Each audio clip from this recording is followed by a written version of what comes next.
Hello dear student, कैसे हैं। मैं नीलकमल सर उपस्थित हुआ हूं अपने ऑनलाइन प्लेटफॉर्म पे लेके ईवीएस का प्रैक्टिस सेट प्रीवियस ईयर का जो आया हुआ पेपर है। आज जो हम प्रैक्टिस सेट लेके आए बड़ा इंपॉर्टेंट प्रश्न आया है। अंत तक आप बने रहिए हमारे YouTube channel Purvanchal career classes पे और आप प्रयास करिए ज्यादा से ज्यादा क्वेश्चन हल करने का। तो आपके प्रश्न पे आज का ये पहला प्रश्न क्या है। आपके स्क्रीन पे पहला प्रश्न आ गया है और इसके चारों ऑप्शन को देख के आप इसका उत्तर बताइए। प्रश्न है, खेल जो हम खेलते हैं प्रकरण के शिक्षण में शिक्षार्थियों की अधिकतम भागीदारिता के लिए निम्न में से कौन सी शिक्षण युक्ति अधिक प्रभावी होगी। ए, विभिन्न खेलों के खेल कार्ड बनाना और उन्हें शिक्षार्थियों को दिखाना। ऑप्शन बी, शिक्षार्थियों को भीतर और बाहर खेले जाने वाले विभिन्न खेलों के नाम याद करने के लिए कहना। सी, शिक्षार्थियों को टेलीविजन पर खेल संबंधी कार्यक्रमों को देखने और उस पर आधारित समान पर परियोजना कार्य बनाने के लिए कहना। और डी ऑप्शन है, शिक्षार्थियों को खेल के मैदान में ले जाना और उन्हें अलग अलग खेल खिलाना। आपका ये प्रश्न जो है इसके चारों ऑप्शन आपके स्क्रीन पे हैं। इसमें से जो सबसे सही ऑप्शन है उस ऑप्शन को आप बताइए कि इसमें से कौन सा ऑप्शन सबसे सही है, सबसे सर्वोत्तम है। सीटेट की बात हो रही है, इसके चारों ऑप्शन आपके स्क्रीन पे हैं। ठीक है, तो सबसे उपयोगी की बात हो रही है और जो खेल खेल खेल जो हम खेलते हैं ये प्रकरण है और इसमें शिक्षार्थियों की सर्वाधिक भागीदारिता की बात की जा रही है कि इन चारों में से कौन सा शिक्षण युक्ति सबसे प्रभावशाली होगी उसके बारे में बताया जा रहा है। तो आप इसको हल करिए। विभिन्न, ये तो गलत है, ठीक है। सी ऑप्शन,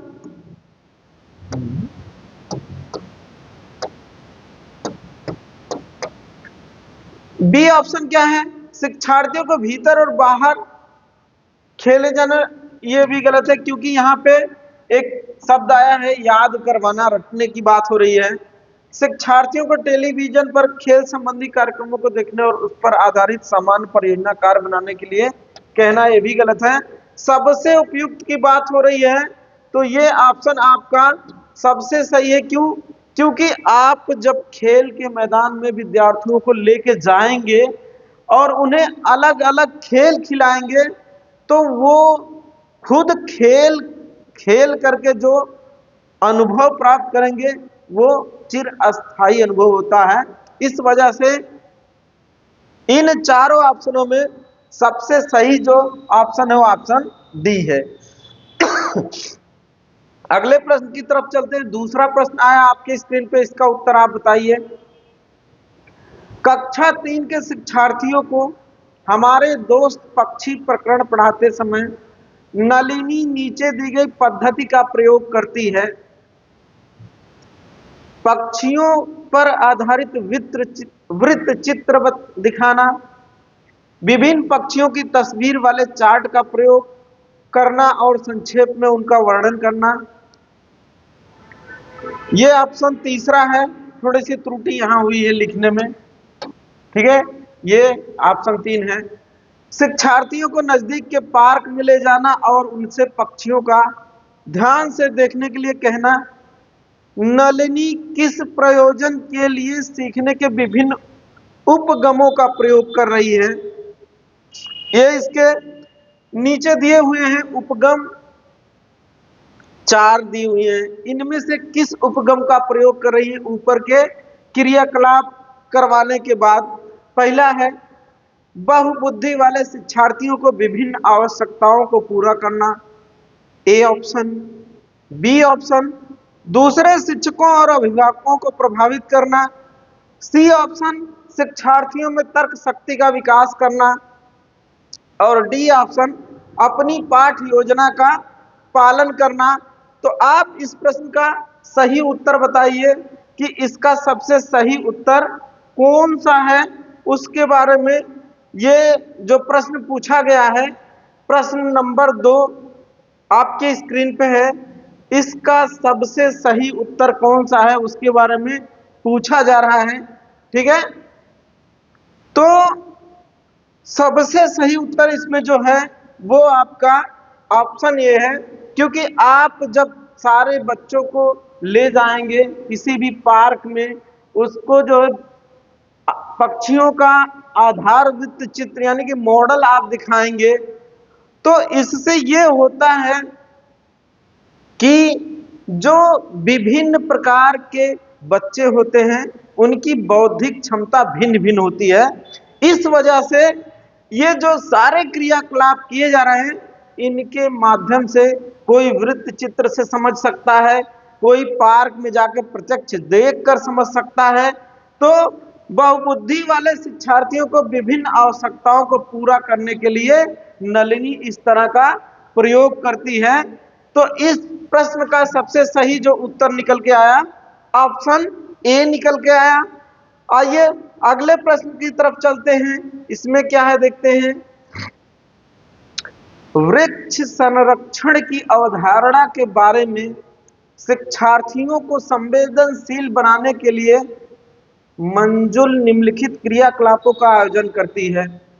प्रत्येक शिक्षार्थी को इस बात के लिए प्रोत्साहित करना कि वे एक वृक्ष को अपनाएं और उसकी देखभाल करें। दूसरा ऑप्शन, वन संरक्षण पर वाद विवाद प्रतियोगिता का आयोजन करना। तीसरा ऑप्शन, वृक्षों पर आधारित पोस्ट निर्माण यानी कि यह पोस्टर है निर्माण संबंधी प्रतियोगिता का आयोजन करवाना।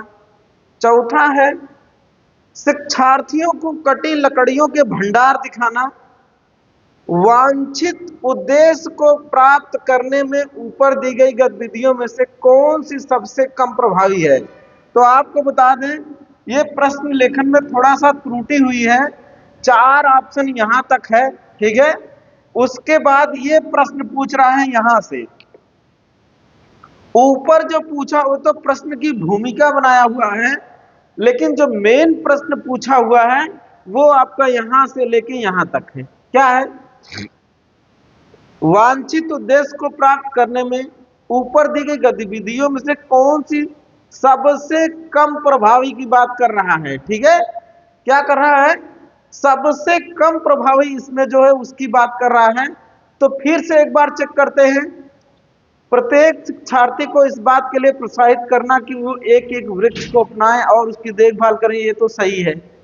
ठीक है, वन संरक्षण पर वाद विवाद प्रतियोगिता का आयोजन करना, ये भी सही है।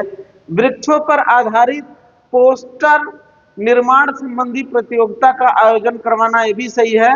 बस इस 4 वाले ऑप्शन को छोड़ के बाकी तीनों ऑप्शन शिक्षार्थियों को पेड़ पौधे के प्रति वन संरक्षण के प्रति संवेदनशील बनाने के लिए ये चारों ऑप्शन में से 3 ऑप्शन ऊपर के सही हैं, चौथा ऑप्शन गलत है।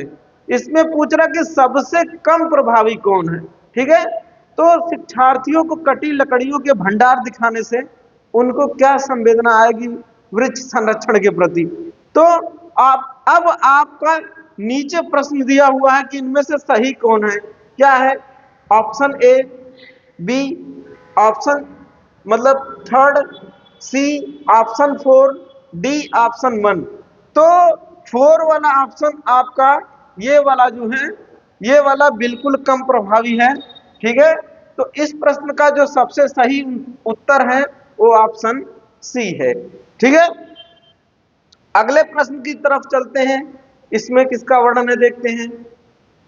आंचल अपनी कक्षा 5 में पर्यावरण अध्ययन की कक्षा में अक्सर गहन जांच पड़ताल करने और कल्पनाप्रक प्रश्न पूछती है।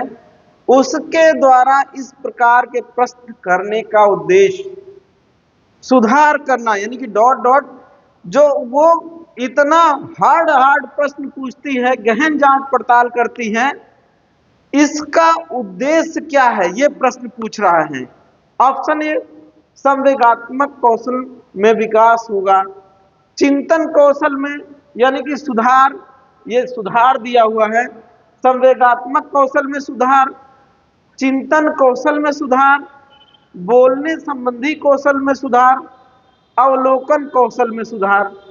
तो इन चारों जो कौशलों का उपयोग कर रही है वो आंचल, इसमें सबसे बढ़िया, सबसे सुटेबल कौन सा उत्तर है जिसका सुधार करने के लिए वह गहन जांच पड़ताल करती है? तो ऑप्शन को चेक करते हैं।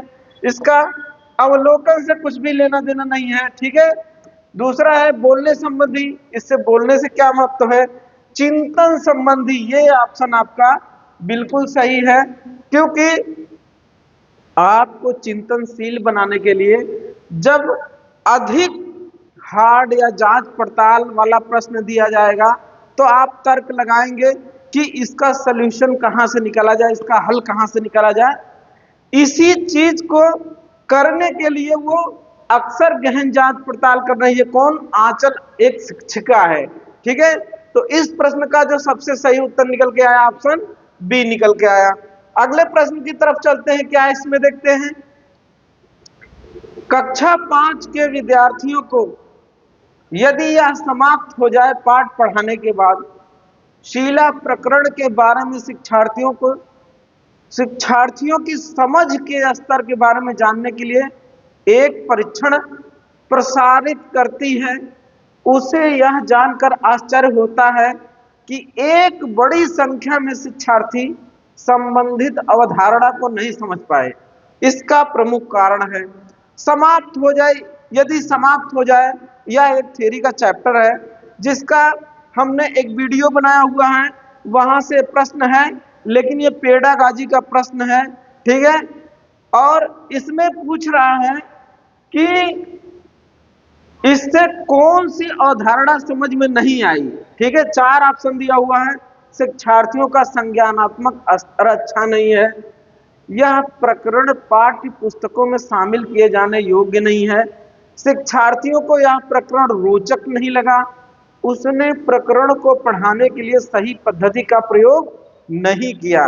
अगर जब ज्यादा विद्यार्थी, ज्यादा स्टूडेंट अगर कोई प्रकरण को समझ नहीं पा रहे हैं, तो इसका मतलब है कि जो पढ़ाने की पद्धति का प्रयोग कर रही है शिक्षक या शिक्षिका, उसमें त्रुटि है। तो इस प्रश्न का सबसे सही उत्तर जो आपका है, ये आपका है, ये उसके पढ़ाने की जो पद्धति है वो सही नहीं है, ठीक है। इस वजह से सारे बच्चे प्रकरण को समझ नहीं पा रहे हैं, ठीक है। आज का ये जो प्रश्न है, इसका जो उत्तर निकल के आया वो ऑप्शन 4 निकल के आया। अगले प्रश्न की तरफ चलते हैं, क्या है ये। कक्षा 5 की पर्यावरण अध्ययन की पाठ्य पुस्तक के एक पाठ में सर्वेक्षण और लेखन पर एक भाग का मुख्य उद्देश्य है, ठीक है। इसमें भी लेखन त्रुटि हुई। सर्वेक्षण और लेखन भाग का मुख्य उद्देश्य होना चाहिए, ठीक है। सर्वेक्षण और लेखन भाग का मुख्य उद्देश्य होना चाहिए। क्या उद्देश्य है? ए ऑप्शन, शिक्षार्थियों को अवसर उपलब्ध कराना कि भी चीजों को खोजें और सीखें। बी ऑप्शन, शिक्षार्थियों की आधारभूत अवधारणाओं को सीखने में शिक्षार्थियों की मदद करना। विषय की आधारभूत अवधारणाओं को सीखने में शिक्षार्थियों की मदद करना। शिक्षार्थियों के व्यवहारिक कौशलों में सुधार। शिक्षार्थियों की सामान्य जानकारी का आकलन करना। तो इन चारों ऑप्शनों में से सबसे सही ऑप्शन जो है, आप बताइए इस प्रश्न का सबसे सही ऑप्शन कौन सा है। जो आपके स्क्रीन पे 6ठे नंबर का प्रश्न है, इसका सबसे सही उत्तर कौन सा है, इसके बारे में आप बताइए। तो सारे उत्तरों को चेक करने के बाद सबसे बढ़िया जो उत्तर निकल के इसका आया वो ऑप्शन ए निकल के आया, क्योंकि ये वाला ऑप्शन जो आपका है वो चीजों को कैसे खोजा जाता है, यानी चीजों के बारे में खोज कैसे डेवलप की जाती है, ये इसका सबसे सही उत्तर निकल के आया, ठीक है। अगला है, ये क्या है, ईवीएस संक्षेपण अर्थ में प्रयुक्त होता है। ये इंपॉर्टेंट है, ऐसे प्रश्न पूछ सकता है। ये पूछ रहा है कि जो EVS है इसका फुल फॉर्म क्या है। ठीक है, तो इसका फुल फॉर्म है इन्वायरमेंटल EVS का ना इन्वायरमेंटल स्टडीज। क्या है? इन्वायरमेंटल स्टडीज है।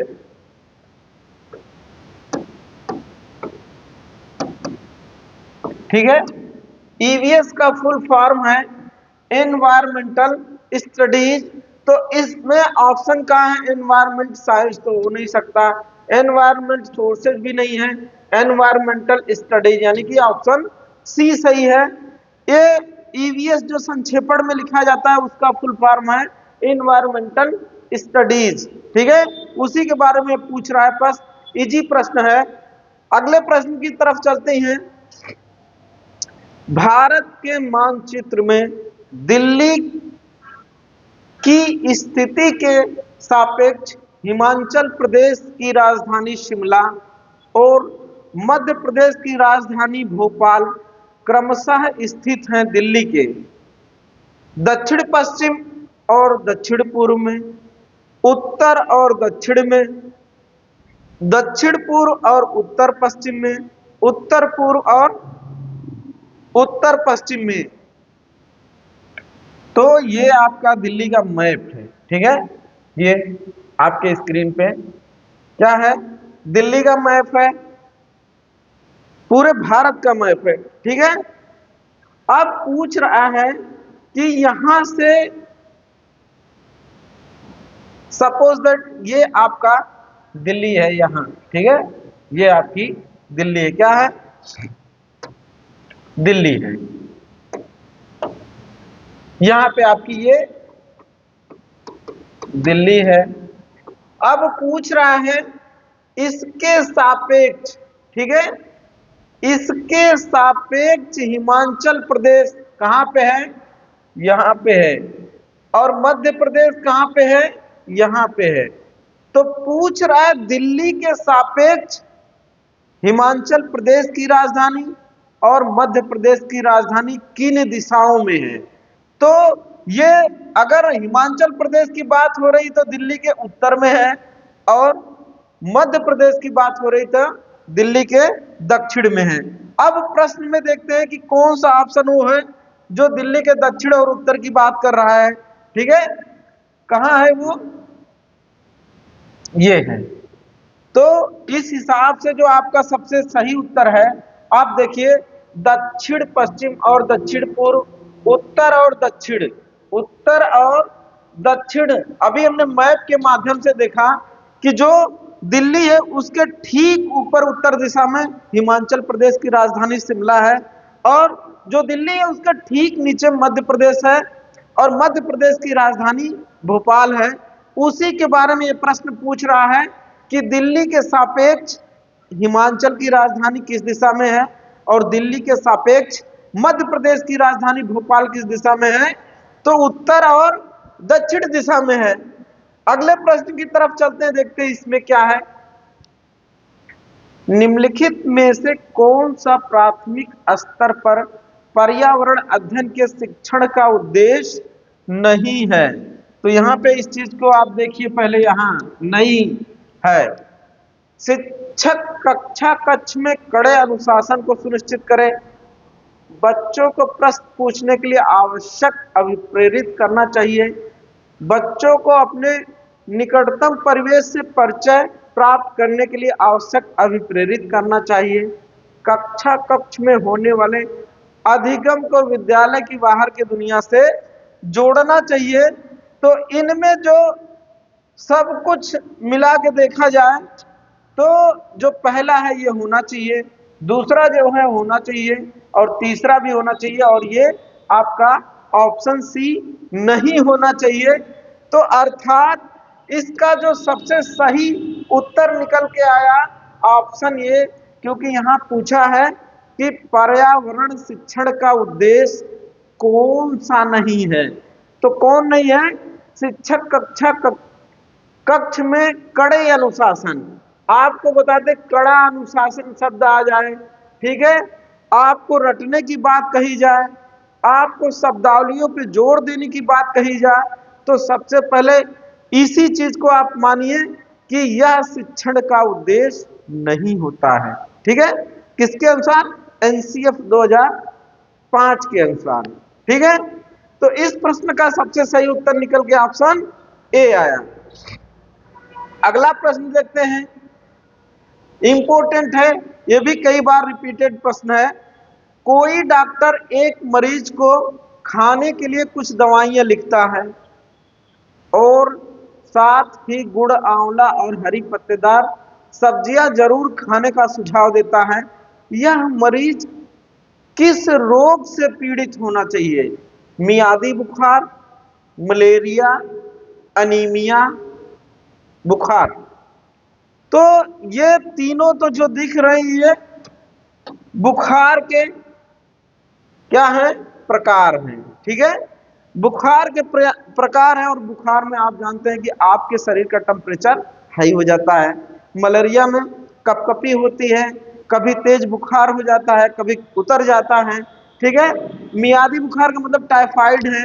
ये मलेरिया आपके मच्छर यानी कि मादा एनाफ्लीज मच्छर के काटने से होता है, और जो मियादी बुखार है टाइफाइड, ये जो आपका दूषित पानी पीने से होता है। इसको भी जानिए, ये भी कभी कभी प्रश्न पूछता है, निम्नलिखित में कौन सा मच्छर जनित रोग है? आपको दे देगा मलेरिया, आपको डेंगू दे देगा, मस्तिष्क ज्वर दे देगा, फिर दूसरा ऑप्शन मलेरिया, डेंगू, टाइफाइड दे देगा। तो वही टाइफाइड वाला ऑप्शन मच्छरों से नहीं फैलता है। बाकी सारे ऑप्शन जो आपके, चाहे मलेरिया हो, चाहे डेंगू हो, चाहे मस्तिष्क ज्वर हो, इंसेफ्लाइटिस हो, ये सारे चिकनगुनिया हो, सारे मच्छर, ये सारी बीमारियां मच्छर के काटने से होती हैं। ठीक है, तो इसमें जब हरी पत्तेदार सब्जी खाने की बात हो रही है, तो इसमें मान लीजिए आपकी उसको खून की क्या है? कमी है। इसी चीज को पिछले सेट में दूसरे तरीके से प्रश्न पूछा गया था। क्या कहा गया था? गुड़, आंवला और हरी पत्तेदार सब्जियां। ठीक है, सेम यही चीज था, लेकिन डायरेक्ट पूछा हुआ था कि मरीज को गुड़, आंवला और हरी पत्तेदार सब्जी खाने की सलाह दी जा रही, वह व्यक्ति या मरीज किस रोग से पीड़ित है? तो किस रोग से? एनीमिया या रक्त अल्पता। ठीक है, अगले प्रश्न की तरफ चलते हैं। निम्नलिखित समूहों में से उस समूह को चुनिए जिसमें खाना पकाने के तरीके या ढंग को दिए गए हैं। क्या है? यानी कि आपके घर में खाना किन किन विधियों से पकाया जाता है, उसके बारे में पूछ रहा है। ये भी थ्योरी का प्रश्न है। ठीक है, क्या है? ऑप्शन ए, सेक कर बिल्कुल पकाया जाता है, उबाल कर पकाया जाता है, लेकिन बेल कर नहीं पकाया जाता। बी ऑप्शन, तल कर, भिगो कर, भून कर। तल कर और भून कर पकाया जाता है, लेकिन भिगो कर नहीं पकाया जाता है।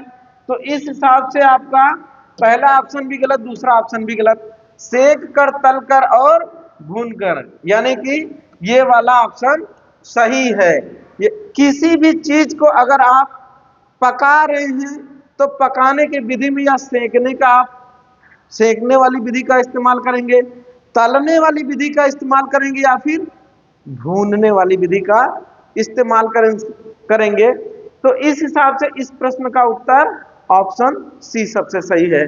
आगे चलते हैं अगली प्रश्न की तरफ। इसमें क्या है? इंपॉर्टेंट चीज है, यहां से भी प्रश्न आते हैं, ये भी थियरी का है। रेगिस्तानी ओक एक पेड़ का नाम है जिसकी जड़ें उस गहराई तक जमीन में भीतर जाती हैं जब तक कि पानी तक ना पहुंच जाए। इस पेड़ की जड़ों की गहराई इस पेड़ की ऊंचाई से लगभग 30 गुना होती है। यह पेड़ कहां पाया जाता है? यानी कि इस प्रश्न में पूरी भूमिका बना के सिर्फ पूछ रहा है कि यह पेड़ कहां पाया जाता है। अन्यथा यही प्रश्न आपके ऊपर 4 ऑप्शन में दे देगा, ए बी सी करके। ठीक है, यहां तक एक कर देगा, फिर यहां तक एक कर देगा, ऐसे करके फिर कूट मिलान का प्रश्न पूछता है कि निम्नलिखित में कौन सा सही है। ये तो सीधा सीधा प्रश्न पूछा हुआ है।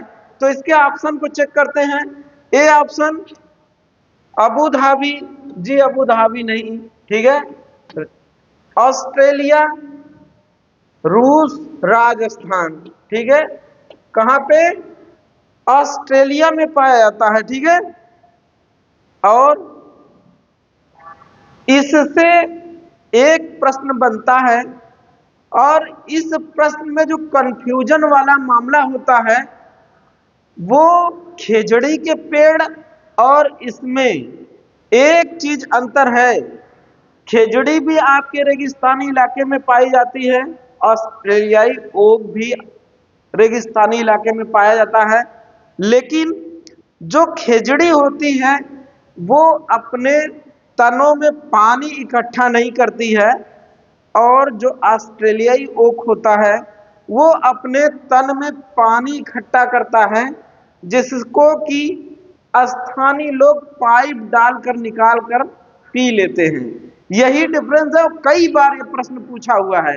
एक खेजड़ी में इस टॉपिक को डाल देगा, और ऑस्ट्रेलियाई ओक में तो ऑस्ट्रेलियाई ओक के बारे में तो ये पॉइंट सही ही है, ठीक है।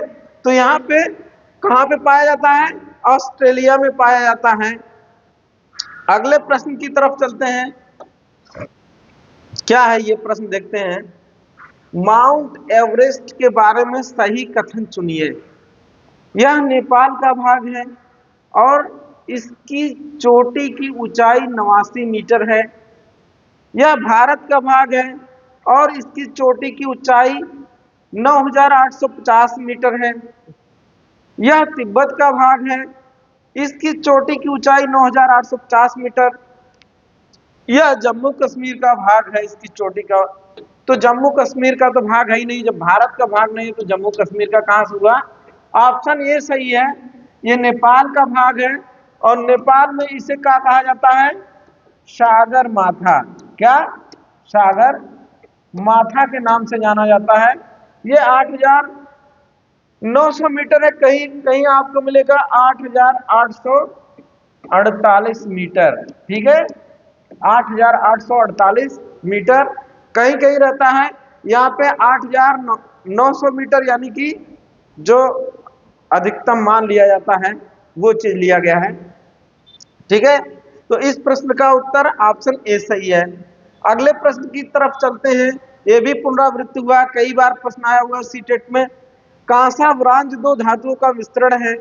ये धातुएं हैं, ऑप्शन ये है, तांबा और टीन, तांबा और लोहा, एल्यूमिनियम और टीन, तांबा और जस्ता। तो आपको ये तो देखते ही ये वाला प्रश्न कर देना चाहिए। कौन सा सही है?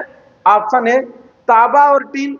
अगर तांबा टीन के साथ पीतल का भी जिक्र किया गया है तो वो भी सही है, क्योंकि होता है पीतल का भी मिश्रण, लेकिन बहुत कम मात्रा में पीतल मिलाई जाती है, ठीक है। तो इसका सबसे सही उत्तर कौन सा सही है? ऑप्शन ए सही है। अगले प्रश्न की तरफ चलते हैं। इंपॉर्टेंट है ये भी, अनेकों बार ये प्रश्न आया हुआ है, अनेकों बार ये प्रश्न आया हुआ है, इसको भी आप जान लीजिए। क्या है? कुछ पक्षी हमारी तुलना में 4 गुना अधिक दूर तक देख सकते हैं। ये पक्षी है बाज, कबूतर, तोता, चील, बाज, गिद्ध, फाख्ता, कौवा, मोर, कौवा, चील, बुलबुल, ठीक है। तो ये भी इंपॉर्टेंट है, पुनरावृत्ति होती है इस प्रश्न की भी, और अनेक बार आया हुआ है ये प्रश्न। तो जो चील, बाज और गिद्ध होते हैं ये हमारी तुलना में 4 गुना अधिक दूरी की वस्तु देख सकते हैं, ठीक है। और कई बार ये प्रश्न आया हुआ है, इंपॉर्टेंट प्रश्न है, इसको आप नोट कर लीजिएगा। अगले प्रश्न की तरफ चलते हैं। ये भी अच्छा प्रश्न है। क्या है? शालिनी कक्षा 5 के शिक्षार्थियों को पोषण पर आधारित प्रकरण में परिचित कराना चाहती है। उन्हें पोषक तत्वों से भरपूर विभिन्न प्रकार के भोजन के अपहरण देना, अपहरण नहीं जी, उदाहरण होना चाहिए, ठीक है। क्या है? उदाहरण होना चाहिए, ये गलत, उदाहरण देना चाहिए। विभिन्न प्रकार के भोजन को प्रदर्शित करने वाले चार्ट का प्रयोग करना चाहिए। शिक्षार्थियों में कहना चाहिए वे अपने अपने टिफिन बॉक्स खोलें, उसके तत्वों का अवलोकन करें और उसके बाद उन्हें व्याख्या करनी चाहिए। श्यामपट्ट पर पाचन तंत्र का आरेख बनाना चाहिए। ये भी पुनरावृत्ति का प्रश्न है, पीछे प्रैक्टिस सेट में हम कराए हैं और इसमें डिटेल नहीं जाएंगे। इसका जो सही है ऑप्शन सी ऑप्शन सही है। ठीक है, कौन सा ऑप्शन सही है? ऑप्शन सी सही है। अगले प्रश्न की तरफ चलते हैं, क्या है इसमें देखते हैं। जीव जंतुओं पर आधारित पाठ को पढ़ाने के बाद शीतल कक्षा 4 के विद्यार्थियों के लिए चिड़ियाघर के भ्रमण का आयोजन करती है। यह डॉट डॉट शिक्षार्थियों की मदद करेगा। दैनिक समय सारणी की चर्चा में बदलाव, कक्षा कक्षी अधिगम को वास्तविक जीवन की परिस्थितियों से के साथ जोड़ना, जीव जंतुओं को पालतू कैसे बनाया जाए इसकी प्रति संवेदनशीलता विकसित करने में, जीव जंतु संरक्षण के कौशलों के विकास करने में। तो इस प्रश्न का जो सबसे सही उत्तर है वो क्या है आपका? ये है कक्षा कक्षी अधिगम को वास्तविक जीवन से जोड़ने के लिए या परिस्थितियों से जोड़ने के लिए जो जू का भ्रमण होता है, यानी कि चिड़ियाघर का भ्रमण होता है। ठीक है, अगले प्रश्न की तरफ चलते हैं, क्या दिया हुआ है। नीचे दिया गया पैराग्राफ पढ़िए जो गांव के एक छात्र ने अपने घर के विषय में लिखा है। मैं गांव से आया हूं। गांव में असला भारत तो गांव में ही बसता है, वहां से ये प्रश्न आया हुआ है। और हमने आपको बताया था कि घरों से एक प्रश्न बहुतायत मात्रा में पूछा गया, वहीं से प्रश्न है। हमारे गांव में अत्यधिक वर्षा होती है, इसलिए हमारे घर धरती से लगभग 10-12 फुट यानी 3 से 3.5 मीटर ऊंचे बने होते हैं। इन्हें मजबूत बांस के खंभों पर बनाया जाता है। यह घर अंदर से भी लकड़ी के बने होते हैं। यह गांव होना चाहिए, यानी कि भूमिका में पूरा वो बता दिया है, पूरी विशेषता इस घर की। और आपको ऐसे प्रश्न देखते ही बता देना चाहिए कि इसका उत्तर क्या है। क्या है, कहां होना चाहिए ये गांव? तमिलनाडु में, ठीक है, असम में, उत्तराखंड में, आंध्र प्रदेश में। तो यहां थोड़ा सा लेखन में त्रुटि हुई है, तो इसका जो सही ऑप्शन आपका है असम। असम के जो मकान होते हैं वह धरती से लगभग 3 से 3.5 फुट ऊंचाई पे होते हैं और बांस के बने होते हैं। ऐसा इसलिए होता है क्योंकि असम ज्यादातर बाढ़ से प्रभावित होता है। नदियों का पानी असम से होता हुआ बंगाल की खाड़ी में जाता है, तो इस वजह से जो उसके निचले इलाके हैं वो बाढ़ से प्रभावित होते हैं। और बाढ़ से बचने के लिए वहां के लोग जमीन से 3-3.5 फुट की ऊंचाई पर बांसों का घर बनवाते हैं। ठीक है, उसी का वर्णन यहाँ पे हुआ है। तो इस प्रश्न का उत्तर ऑप्शन ए है सही। अगले प्रश्न की तरफ चलते हैं। निम्नलिखित में से कौन सा पर्यावरण की कक्षा में रूपात्मक आकलन का समुचित कार्य नहीं करता है? यहां भी नहीं आ गया है, नहीं का आप ध्यान रखिए। सबसे पहले क्या कह रहा है? नहीं काम कर रहा है समुचित रूप से रूपात्मक आकलन का। क्या है? दिए गए प्रयोगात्मक क्रियाकलाप को पूरा करना और अपने अवलोकन को दर्ज करना, ऑप्शन ए। दिए गए प्रयोगात्मक प्रारूप के चिन्हांकन वाले आरेख बनाना, और सी ऑप्शन जल प्रदूषण की हानियों के बारे में चर्चा करना, और डी ऑप्शन पाठ में दी गई महत्वपूर्ण शब्दावलियों की परिभाषा की व्याख्या करना। तो हमने आपको पहले ही बताया था कि जब नहीं आए और उसके बाद जब शब्दावली पे जोर देना हो, परिभाषा पे जोर देना हो, रटने की बात हो, तो वही ऑप्शन आपका सही होगा यहाँ, क्योंकि पूछ रहा है कि कौन सा नहीं है। ठीक है, तो इस प्रश्न का जो उत्तर निकल के आया वो ऑप्शन डी निकल के आया। ये भी इंपॉर्टेंट है, थ्योरी का प्रश्न है, पूछा हुआ है। निम्नलिखित पक्षियों में से कौन काफी हद तक अपनी गर्दन को पीछे तक घुमा सकता है? ऑप्शन ए उल्लू, ऑप्शन बी कौवा, ऑप्शन सी कोयल, ऑप्शन सी मैना। तो ये पंछी से भी प्रश्न आते हैं, और पंछी में सबसे ज्यादा पूछा जाने वाला जो प्रश्न है वो उल्लू से होता है। ठीक है, किससे होता है? उल्लू से होता है। औल, ठीक है, फाख्ता से होता है। ठीक है, डॉग जिसे कहा जाता है, और मैना से पूछा हुआ है, कोयल से पूछा हुआ है, कौवा से पूछा हुआ है। इतनी चिड़ियों से संबंधित आपका प्रश्न सीटेट पूछता है, लेकिन इसमें जो पूछा है उसके बारे में आप बताइए कि कौन सा पक्षी ऐसा है जो हद तक अपनी पीछे तक अपनी गर्दन को घुमा सकता है, तो वो आपका उल्लू है। और आपसे पूछ सकता है यही प्रश्न, थोड़ा सा डिफरेंस है, पूछेगा कि कौन सी पक्षी अपने सिर को आगे पीछे जल्दी जल्दी करती है, तो वो मैना है। इस चीज को ध्यान रखिएगा, मैना अपने सिर को आगे पीछे जल्दी जल्दी करती है, और उल्लू जो होता है वो काफी हद तक अपने पीछे तक घुमा सकता है अपनी गर्दन को। तो यहाँ पे काफी हद तक घुमाने की बात कही जा रही है, तो इस प्रश्न का जो सही उत्तर है वो आपका उल्लू है। अगले प्रश्न की तरफ चलते हैं। यह है ब्रेल लिपि के बारे में पूछ रहा है, ठीक है। ब्रेल लिपि के बारे में पूछ रहा है, ये भी थ्योरी का प्रश्न है और इसको हम पढ़ाए हैं, आप वीडियो जाके देख लीजिएगा। इसका सही ऑप्शन क्या है? 6 बिंदुओं पर आधारित होता है, 8 बिंदुओं पर आधारित होता है, 10 बिंदुओं पर आधारित होता है, 4 बिंदुओं पर आधारित होता है। तो इस प्रश्न का सही उत्तर जो है वो 6 बिंदुओं पर आधारित होता है। एक मोटा कागज होता है, उस पे उभरे हुए 6 बिंदु होते हैं, उसी को स्पर्श करके जो दृष्टिहीन होते हैं वो जो है पढ़ाई करते हैं, सीखते हैं पढ़ना। और इसकी खोज लुई ब्रेल ने किया हुआ था, इसलिए इसका नाम ब्रेल लिपि लिखा हुआ है, ठीक है। इस प्रश्न का उत्तर ऑप्शन ए सही है। अगले प्रश्न की तरफ चलते हैं। हमारे देश के नीचे दिए गए किस भाग में खाने की चीजें जैसे टैपियोका और नारियल को लोग अपने घरों के आंगन में उगाते हैं और उन्हें इससे बने खाने का स्वाद बहुत अच्छा लगता है? ये भी इंपॉर्टेंट है, थ्योरी का पढ़ाए हम। मस्त प्रश्न है, यहाँ से ये भी कई बार पुनरावृत्ति हुई है इस प्रश्न की। टैपियोका, टैपियोका का हिंदी में नाम क्या है? कंदमूल है। क्या है? कंदमूल है, ठीक है।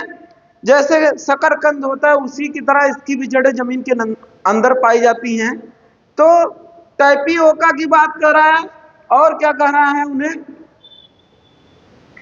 नारियल, नारियल को घस करके उसकी चटनी बनाते हैं, और या फिर उससे वो बनाते हैं, क्या कहते हैं उनको? अरे वो स्थानीय भाषा में उसका कुछ दूसरा नाम है, ठीक है।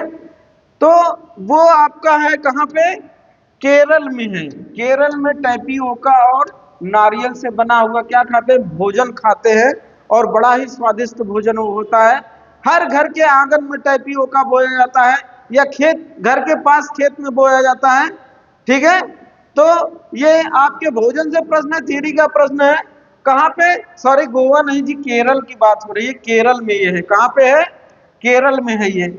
अगला प्रश्न है, कक्षा 5 के विद्यार्थियों में जिज्ञासा जागृत करने का निम्नलिखित में से सबसे प्रभावी तरीका? लिखित कार्य में उन्हें अधिक अभ्यास देना, अक्सर इकाई परीक्षण का आयोजन करना, गहन जांच परख और कल्पना प्रश्न पूछना, अधिक हस्तपरक अनुभव प्रदान करना। तो इसका सही उत्तर कौन सा है? अधिक हस्तपरक अनुभव प्रदान करना। जब अपने हाथों से कोई भी विद्यार्थी कार्य करेगा तो उसको ज्यादा अनुभव प्राप्त होगा ऐसे कार्यों को करने से, ठीक है। इस प्रश्न का सही उत्तर ऑप्शन डी है। 24 क्वेश्चन की तरफ चलते हैं। क्या है इसमें?